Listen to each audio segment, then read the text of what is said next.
Coming up as we prepare for NBA offseason and the pursuit of free agents, are the Detroit Pistons ready to make a big push for Nicolas Claxton? We dive in on the rumors, what it would mean for their roster, and how it could open things up for Brooklyn, all coming up next.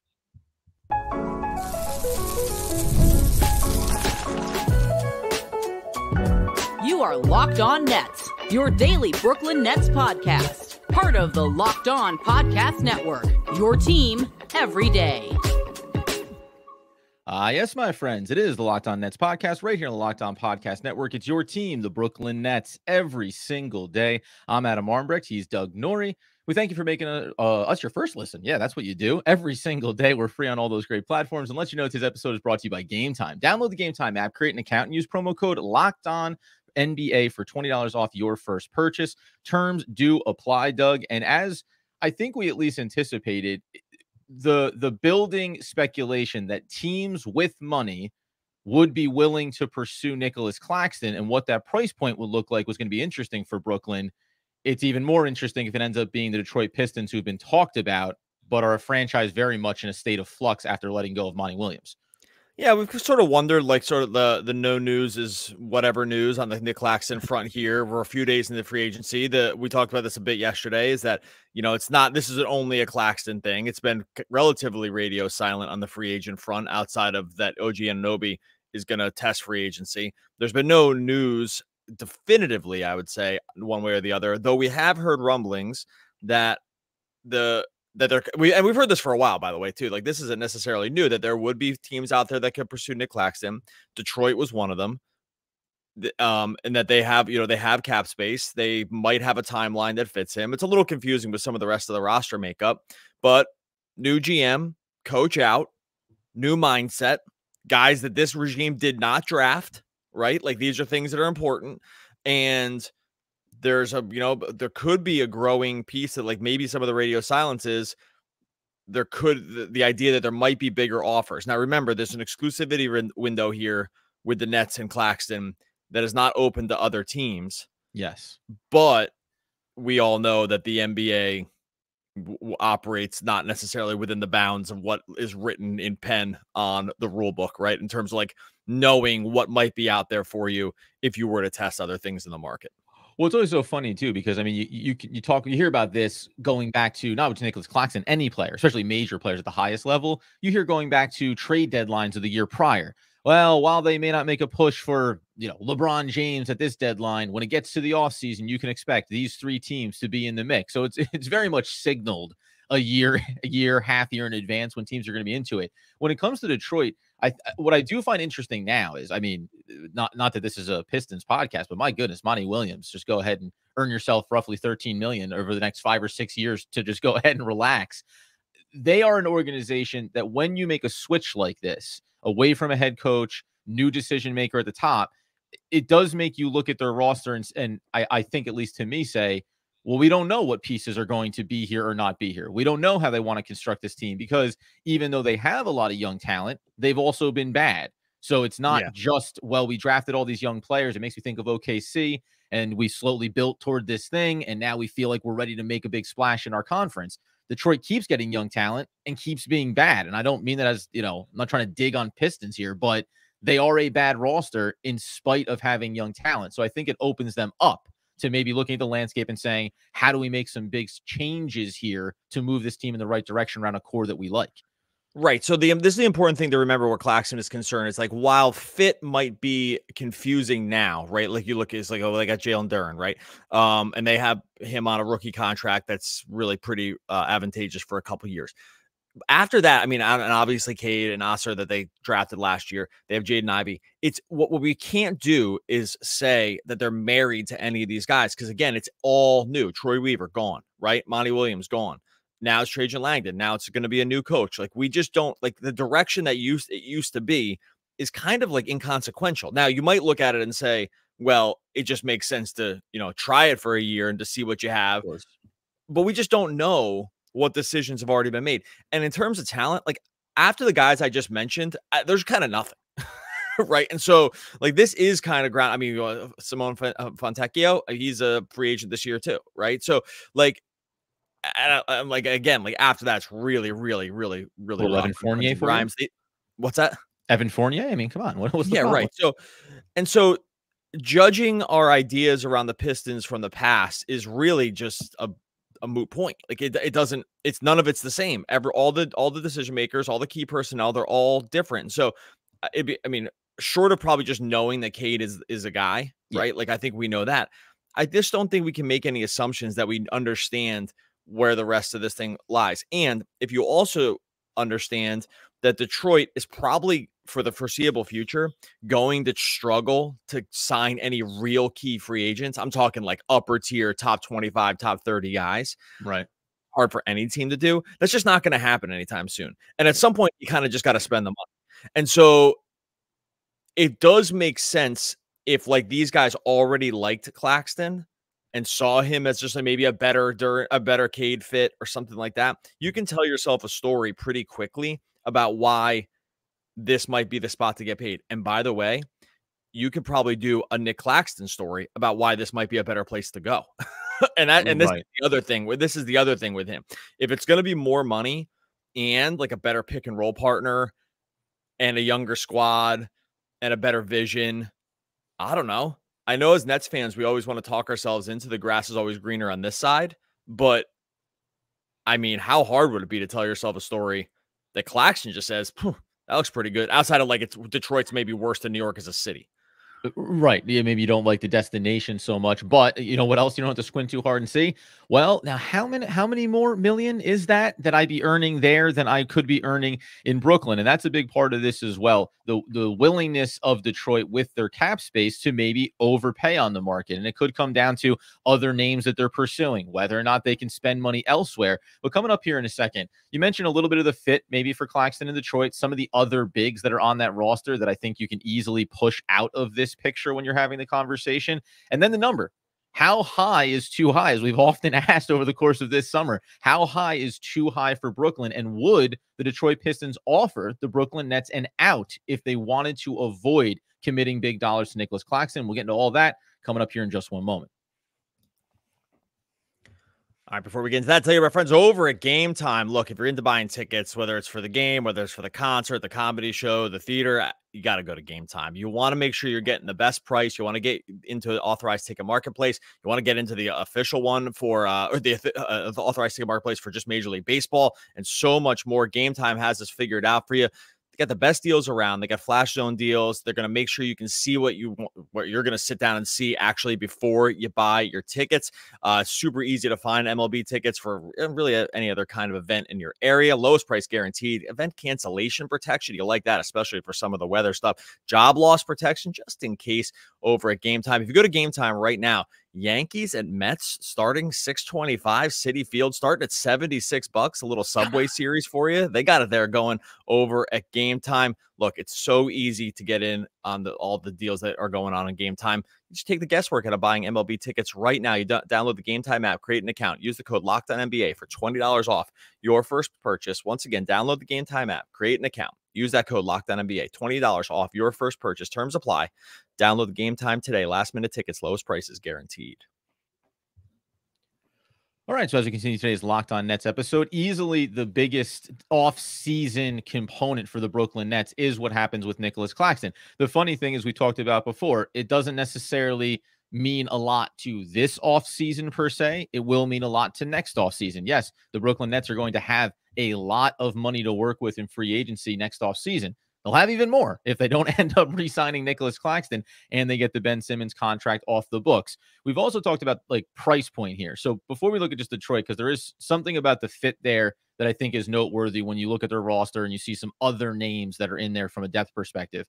But is $25 million a year, is a $100 million contract the number where if you're the Brooklyn Nets, you go, okay. You know, and you've mentioned this, I think, before early in the offseason, we brought up Claxton. It was, oh, listen, we wanted him back, right? I mentioned this around the Fernandez introduction, right? And what's his plans for the team, and Sean Marks and his comments and saying, of course, we envision Claxton, defensive player of the year, all these things. And I think you rightly reminded me and maybe Nets fans that, yeah, well, it's easy to say that then, Because then later you just say, yeah, well, we wanted to, but it didn't work out. Somebody else came in and wanted to pay him more money. And in this instance, it could be Detroit that's willing to go an extra mile on the contract that Brooklyn just can't justify.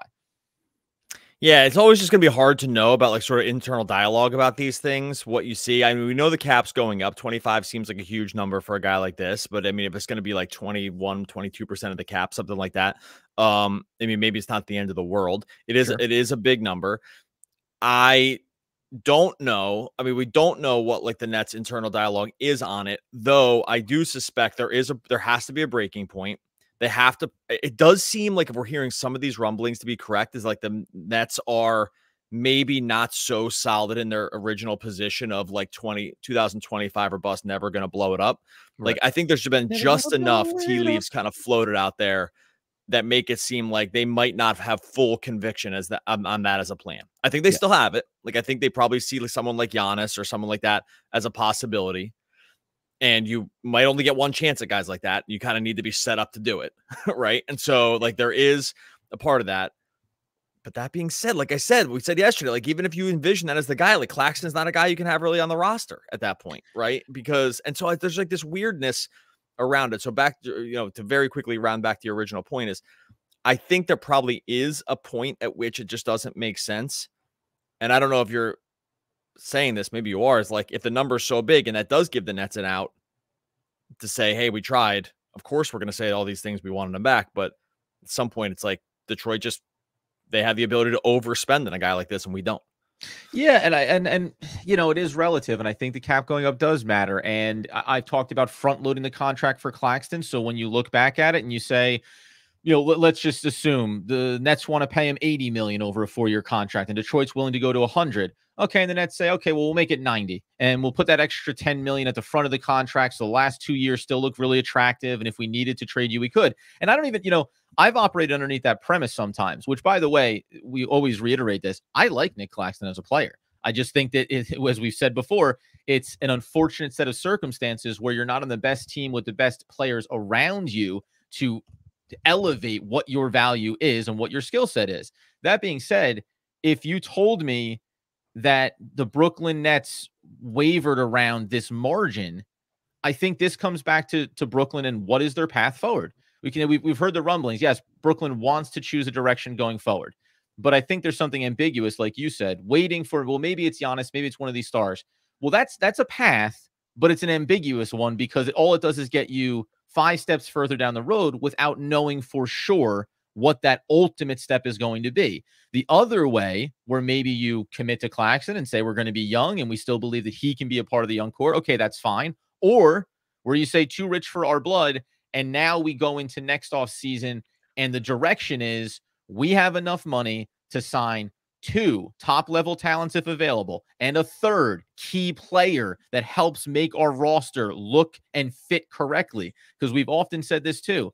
This roster and these players, even at the level that they are, not championship level, not even playing tournament level, they just don't fully complement one another. So that's something else that the money frees up as well. So at a certain point, it becomes less about Nicolas Claxton and who he is as a player and how much you like him and you value him and you've developed him, and more about, is it going to stop us from finally getting a roster that looks like was intentionally constructed to win basketball games? Because it still doesn't feel that way. It hasn't felt that way since the Kevin Durant, Kyrie Irving trades.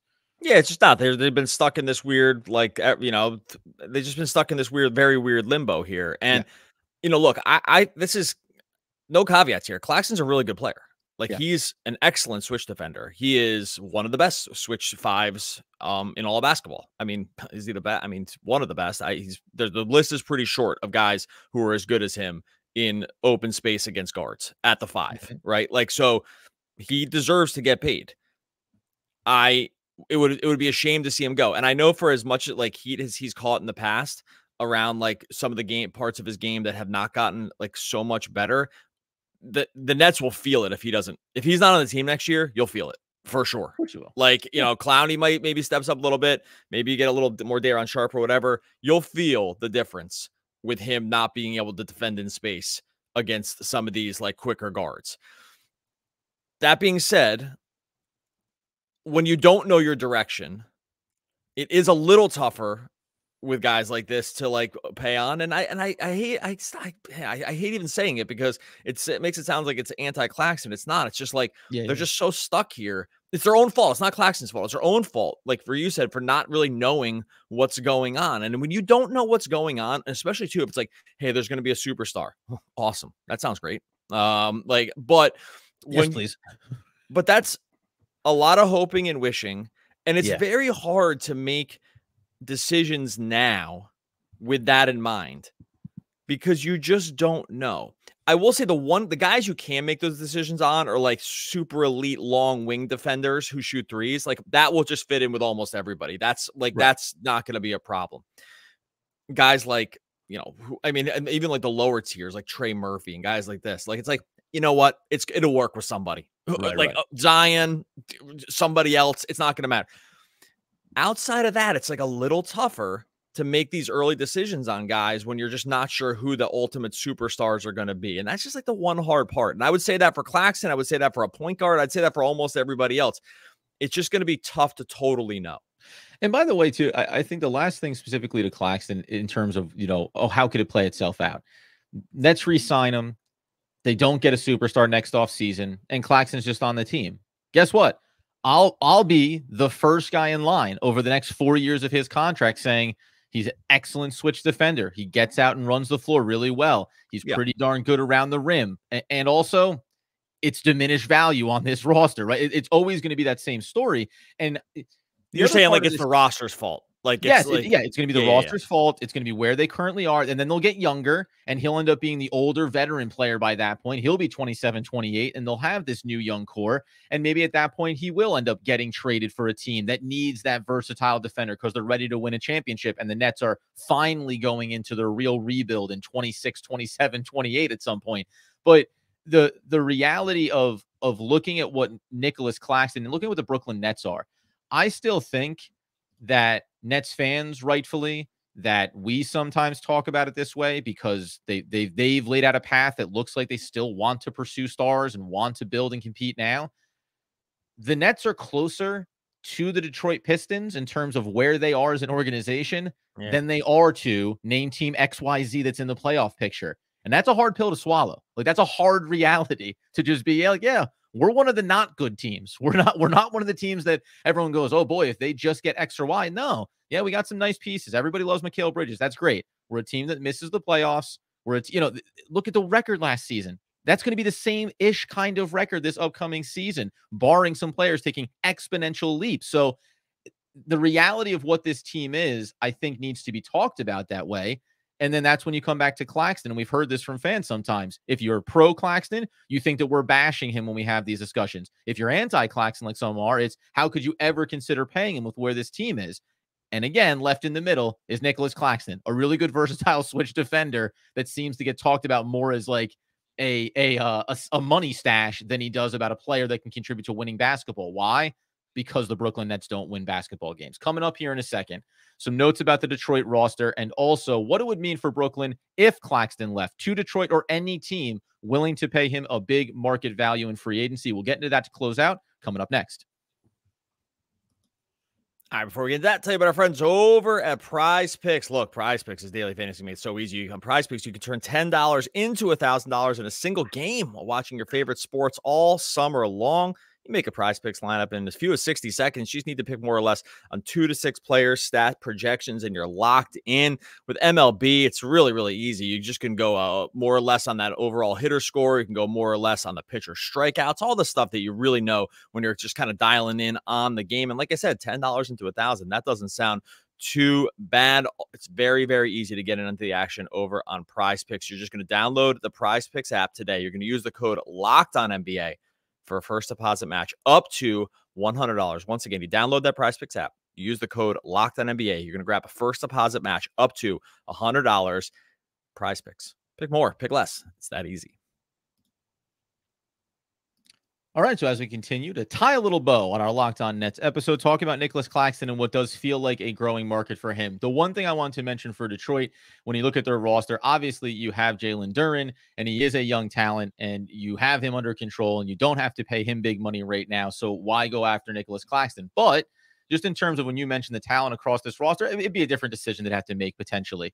But when you look in the background of that, and even Isaiah Stewart or James Wiseman, like these are not guys that there are players that offer certain skill sets that you don't turn around and go, well, obviously we wouldn't go pursue player X because we have bodies of a certain mold on the roster. The Duren piece is interesting because he's 20 years old and you just brought him in. And what does that fit look like? I also think that I'm interested as to how other teams look at Nicolas Claxton fitting into their roster, specifically, traditional. Where are you going to play him at? Now, he doesn't shoot. We understand that. But again, on other rosters and other situations, there are worlds where you don't need Claxton to be playing at the quote 5. You can move him into a different spot, though I don't think Detroit is the roster that's constructed currently to accommodate that. Does that make sense? Well, I think you have to play with a 5. I think you're saying that there's other true floor stretching big that can shoot from the outside. You're going to utilize Claxton differently, like on the defensive end. You're going to treat him differently than going and saying you're going to body up against big X in the paint. You can say, no, you're going to always switch out and play on the perimeter and pick up the power forward who has the outside shot, or pick up player X or Y in those switching defensive schemes. Yeah, I see that. And I will just go back to like the Pistons roster real quick. Like, so like Duren is a very flash player. He's very good. He's very athletic, super twitchy. Like the defense is not great, right? And if you're trying to pair Cade with a defensive like rim running 5, like you can tell yourself this story on a slight overpay, and then you're like, okay, well maybe we do this and then we flip Duren or something like that. And I assume that would be the case in Detroit. Like I assume that this is not a coexisting version of this roster. It sure seems like it. And then you got Big Stu, who played a lot at the 4 last year. Maybe like, they desperately really need shooting. That's like the one part that like the Claxton part doesn't figure out. It's like maybe they just needed more shooting. It's like everything else is good, but when you have just Monty Williams just can't play guys who shoot and the roster doesn't have them because Troy Weaver never really got them. Like it's unclear if that might have just been the problem. Now look, it's hard to get shooting too, but did it just need, 3-4 floor spacers that are just better than some of these other guys, and that would have made them better than historically awful? Probably. But again, if you're like, hey, Cade's is a 1, he needs a great defensive guy. Yeah. Right. And like a great switch defender. And we have these other like sort of lengthy switchy guys like Osser and guys like this. Then maybe he just is, and we don't want to play drop, like whatever. I think there are a lot of different stories to tell. I do think that, like, again, it's like feels a little weird to probably be an overpay, but I can tell myself enough stories. And I know people are gonna be like, well, Duren's awesome. Yeah, look, he puts up a lot of stats, and he is good. He is good, but I can tell myself a story where Claxton's like an upgrade there for different reasons.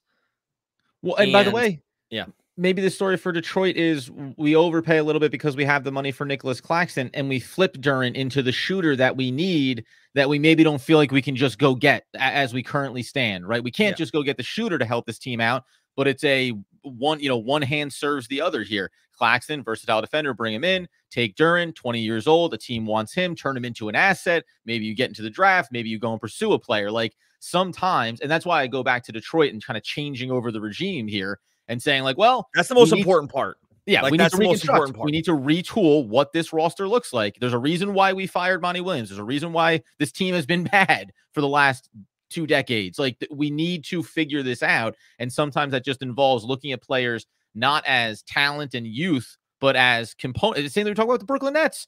Yes, there's talent on the roster, but do they all fit together and complement correctly? And if not, I can tell you a story for Brooklyn where why Cam Johnson, Mikal Bridges, Cam Thomas. Why is it worth trading away Cam Thomas when the Nets need shooting? Well, if I could turn him into player X plus a pick that became Y, all of a sudden we get a more complementary roster. It's not me advocating for trading any of these players away, but you can start to paint a different picture when you get a little bit more liberal with how you feel about any of these one individual players. And I think Detroit, you have to look at the top. You have a new guy at the top. It means that these aren't his picks. These weren't his players. And he's going to come with his own vision of how this team builds itself out, maybe behind solely Cade being the one piece, obviously, you focus in on.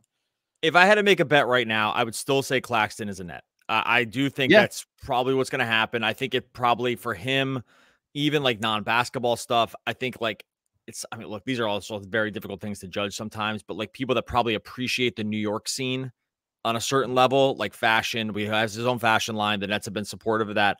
Like, it's hard to beat New York from that sense, right? And I'm not even like, I could probably be as far away from fashion as a human can possibly go while still living on this earth.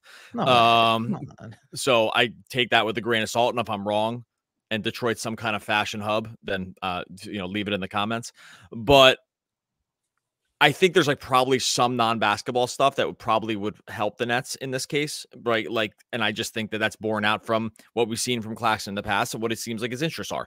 And if like geographically, there's one place that can really give you a lot of that, and geographically, another one gives you $20 extra million over 4 years, but you don't get that. Like, I don't know. That's a formula I'll never be able to do.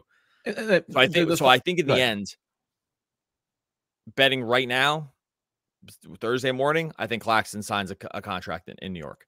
Yeah. But I do think it's interesting that this is like, I don't think this is just fodder, like I think there's a lot of reasons you can tell yourself this other story.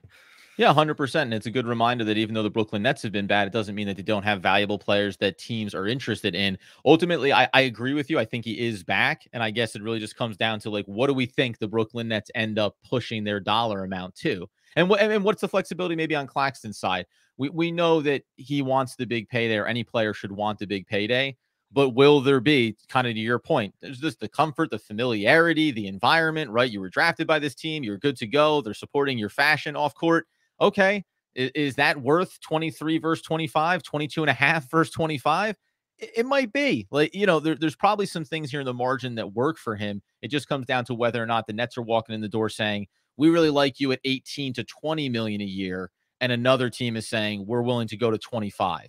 30, you get to 25, 30 million difference in a contract. That probably opens up some eyes. I know I would at least consider it if I was in that situation. And there's just offer him 18 and then buy like $15 million worth of shirts, and let's call it a day. And we save a little money on the cap. And you get a nice little bottom line net cash infusion on the business. And it's just like, but it's a bunch same day Claxton re-signs with Brooklyn Nets. Claxton's fashion line explodes. We don't know what happened, but if you're in the Brooklyn Nets store, you could get some Nicolas Claxton gear. We don't know where it came from, but you could get some.